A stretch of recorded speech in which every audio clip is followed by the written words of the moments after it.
Hello! I've been getting a lot of questions lately. Chris, why are you still holding on to Daddy Chill? Yes, I'm talking about my 2021 Tesla Model Y. Oh, I spun around my chair too much. I feel a little nauseous. And let's be real, it's got the super old interior, the stiff, nausea-inducing suspension. Brace yourself.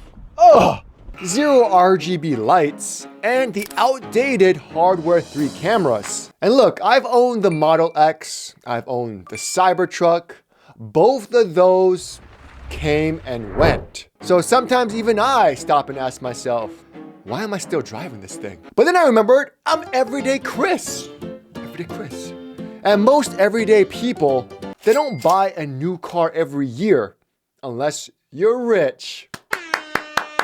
Drop in the comments if you do this, congrats. I know you guys want to, just let me know. But the bigger question for me, ever since I got Daddy Chill, has always been, how long does an EV battery actually last? Because here's the spoiler. At over 80,000 miles, Daddy Chill only charges up to 273 miles at 100%. When it was new, it was rated at 326 miles. So that's 53 miles gone, about a 16% drop. Most Tesla owners only lose 10 to 12%. So why did mine degrade more? And does that mean I need a new battery sooner? And while we're at it, how's the car been holding up? And how much have I actually spent maintaining a Tesla over 5 years? Now, first off, if you take care of your car takes care of you. Kind of like a relationship. I garage park Daddy Chill. I wash it about every 2 weeks. I don't charge it every day, but when I do charge it at home, I charge it to around 80%. I've been doing it with Daddy Chill. I'm also doing it now with our new 2025 Tesla Model Y, AKA Red Rocket. If you have a dog, you know what I'm talking about. For the interior cleaning, I keep it simple. Microfiber cloth and a Car Guys super cleaner. I've used it for years. It works great. Not sponsored. And aside from my dog deciding the seat was like his personal chew toy, I mean, I can't be mad. Look at Peanut's face. So cute. The white seats have actually held up way better than I expected. There is some dirty areas. They have redesigned that in the new Tesla Model Y white seats by making certain areas black, so it covers it. But aside from that, I mean, it looks good. But of course, some things have broken over time. For instance, the matte trim on the door switches rubbed off, so it looked super horrible. One of my door switches actually cracked, but I think the dog might be guilty again for that. Also, my door seals lost some of that factory glue adhesion, so it's just kind of hang a little bit. Still does the job. A bit of trim is warping on the inside. Some of the interior trim isn't aligned too properly near the seatbelt. Not sure why it does that. I mean, I feel like I can fix that myself. When I open the trunk, the hatch, it sinks down just a little bit after opening. And it's just so much more flimsier than the new Model Y. Not any deal breakers, but it's just noticeable. On the plus side, the dash still looks amazing. I use 303 aerospace protectant. It's like a UV protectant, so it prevents any cracks from UV damage. Not sponsored again. And while it's an old interior, it's a good interior. But one thing I always do and protect that really makes your interior look good is floor mats, which is today's sponsor, 3W. It's a new floor mat for me. I've been testing them for a few weeks. And honestly, it's like a WeatherTech Tesla OEM if they had a baby type of situation. It's a lot more rugged looking, laser measured, a perfect fit for your Tesla Model Y. They have well-placed grooves and patterns and textures, so any sort of liquid can be channeled like Noah splitting the freaking 7 seas. I really like the metal piece on the left side, especially when you have any sport aluminum pedals. It just really completes the look. It looks and works great. And with the new Model Y, it has this super cool extra compartment thing where you can protect that spot, or you can even store stuff in there if you wanted to. It's made with TP material, 100% recyclable, completely odorless, and environmental friendly. And of course, if you do end up spilling something, it's super easy to clean up. You just remove the floor mat, hose it down, and that's it. Best of all, lifetime warranty, baby. 3W provides premium floor mats for Tesla models such as the Model Y, the Model 3, and the Model S, and even a variety of other EVs. Highly rated on Amazon. Use the link in the description, or you can actually register on the 3W website for a little something extra. But seriously, aside from all those accessories you get for a Tesla, let's talk about the real cost people always forget about. Maintenance. Yeah, maintenance, baby. Because this is a funny one. Windshield washer fluid, $11, maybe once every 6 months. Amazon cabin filter changes, once a year, $21. I mean, that's being generous. When was the last time you changed your cabin air filter? Put in the comments. And that's it. Tire rotations I do for free at America's Tires. My brakes were squeaking because I don't really use the brakes enough. So I did my own brake burnishing through the secret service menu. I did have to get a new 12-volt battery 2 years in. That cost $143. They came to my house, they changed it easily. I did the research. Apparently, if you want to get a Tesla type of 12-volt battery, it costs just as much as getting it through Tesla. So for the people out there saying, why don't you just install the 12-volt yourself? I could have, but why if it's almost the same price? I also had a crack in my headlight from my own stupidity, had it replaced, but because it was the old reflector style headlight, and apparently they don't make those anymore, I guess it's a silver lining depending on how lucky you are. They replaced it with the new Matrix projector LED ones that cost almost $1,800. Yeah. But the crazy part is, if let's say your reflector style is broke, it's a hit or miss whether they'll warranty the second one. Because if they don't warranty the second one, and this has happened, you have to pay for 2 of them for the projectors, or get like an aftermarket one on eBay and try to install it yourself. It's a whole thing. But it's cool because now I have the Matrix LED adaptive high beams on my 2021 super old Tesla Model Y. And my roof, my glass roof cracked when we went camping from some rock that fell. And that was expensive. It was also $1,800, surprisingly. But no oil changes, no fluid changes and fills, nothing. But what about charging? Because how much does it actually cost me per year? Some people think it's in the thousands.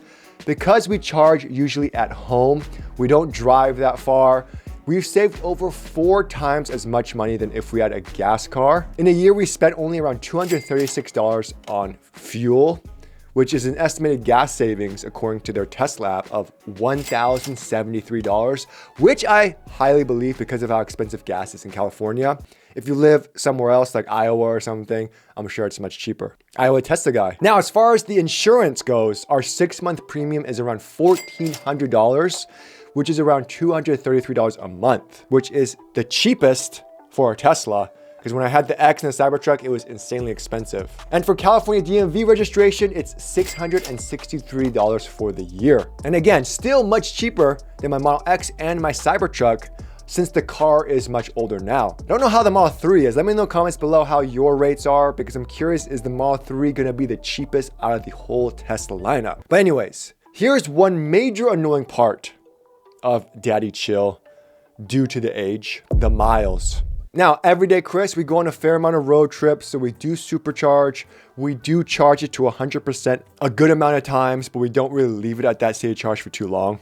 Before, if we went on a road trip, 5-hour road trip, I only had to stop once, charge for like 20 minutes tops, and I can make it to my destination no problem. Now, it's twice.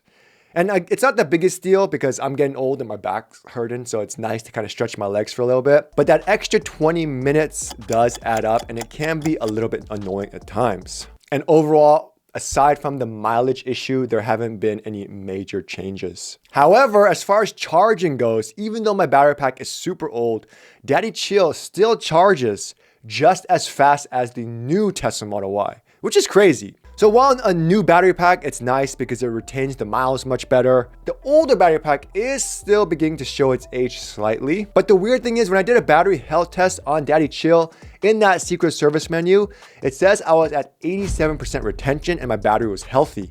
I just hope that it doesn't get worse and the miles stay around that 273 mark. Now, if you guys didn't know, I actually had a high voltage battery replacement done a few years ago. And that was due to, I don't know, it just died.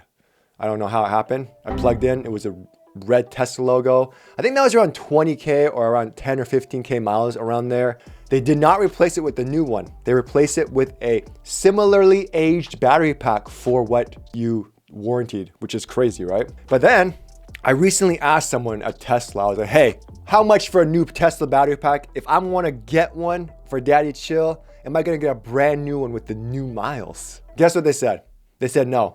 Even if you pay your own money and get a brand new battery pack, you would not get a new battery pack. It would also be a refurbished battery pack, which is super lame. But the good thing though is that Tesla batteries, no matter what, it is covered under their very good warranty, okay? I've tested tons of other EVs. Tesla has one of the best EV warranties out there, which is 8 years or 120,000 miles with the Tesla Model Y long range that I have. Another major annoying issue, especially for a tech person like myself, is the lag. As in the lag in the infotainment screen. Now, it's not like the maps and the navigation stuff. That works fine. But music can take forever to load. Don't even try to use the Hardware 3 system for YouTube and Netflix. It takes days. And while things do work overall, it's just super slow. And that's because I'm on the Hardware 3 Intel CPU. You can check if you have it. You just have to go to software about your car and it'll tell you if you have the new Hardware 3 or Hardware 4 system, Intel chip, Ryzen chip, all that stuff. But because of that, even though I paid $10,000 for full self-driving on Daddy Chill, I get the updates last and I get a lot of the features in Hardware 4. I don't get that in Hardware 3. For instance, I don't have some cool features like Start FSD from Park. I also don't have new UI upgrades where the car, you could do like a 360 spin of the car in like 3D. It looks super cool. I also don't get certain cameras to record during Sentry mode, which is really lame. Look how long it takes to load. One eternity later. These are the cameras we have. We have front, rear. Like this is like an old UI and then that's it. But yeah, the FSD is just not up to date as if I was on a Hardware 4 vehicle. Overall, it's not a deal breaker and it's not like an undrivable car, but you just don't get the latest and greatest updates. Now, rumor has it, and we don't know if this is true or not because Elon said it's true, but anything can change from Elon's timeline. They are going to upgrade Hardware 3 users to Hardware 4 if you paid for full self-driving up front, but only time will tell. Other things I wish was improved in Daddy Chill is the sound dampening. A lot of hard plastic in there, so you get more road noise, more echoes, more vibrations, more rattling compared to the new Tesla Model Y, which is much better. Also, the suspension. While handling is great, it's rough and not as comfortable as the updated Model Y, but it still does the job. It's still fine. And of course, RGB lighting is always nice to see, always nice to have. Just makes it a much more inviting interior with that RGB lighting. But man, after I took it to my go-to shop, Extreme Edge over in Garden Grove, they did a new full-colored paint protection film. They detailed the car inside and out. It looks amazing. And with my aftermarket replica wheels, my blue brake calipers, my aftermarket taillights from Alpharex, it's a sexy looking car, baby. So over 80,000 miles later, it's not bad. But what about resale value?